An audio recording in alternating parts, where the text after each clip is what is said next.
सालेपुर सरस्वती शिशु विद्या मंदिर शिशु बाटिका विभाग मातृ कर्मशाला चलित मास 27 तारिख रविवार दिन अनुष्ठित हो जाइए।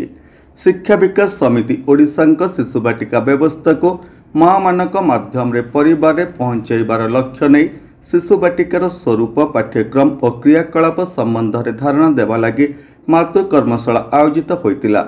इत्यवसर में मुख्य अतिथि भाव प्रशासनिक कमिटीर सदस्य रमाकांत नायक प्रदीप प्रज्वलन पूर्वक कार्यक्रम शुभ उद्घाटन करने स्ववक्तव्य शिशुर संस्कार और चरित्र निर्माण में माँ भूमिका गुरुत्वपूर्ण बोली मत व्यक्त करते।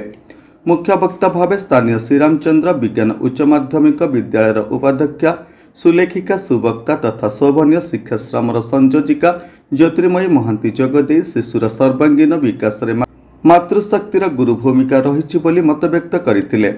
विद्यालय प्रधान आचार्य तथा सालेपुर संकुल प्रमुख संकर्षण पाणिग्राही स्वागत भाषण देवा सह कार्यक्रम आभिमुख्य वर्णना करते।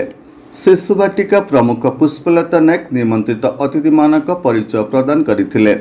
शिशु बाटिका विभाग आचार्य सस्मिता बेहेरा प्रभात श्रेणीर आदर्श शिक्षादान कालांश नहीं बेले तनजा साहू अरुण उदय श्रेणीर आदर्श शिक्षादान कालांशर आगे नहीं। नमस्कार, मु लिपिका आपण मानक स्वागत करुछि नुआ रूपरे होली टीवी ओडिया।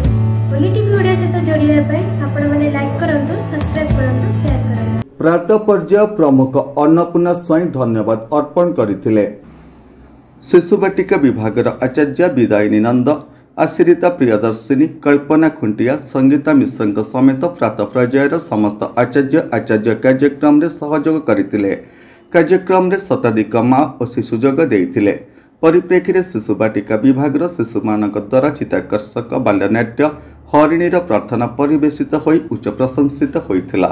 विस्मित जनांक रिपोर्ट, होली टीवी ओडिया।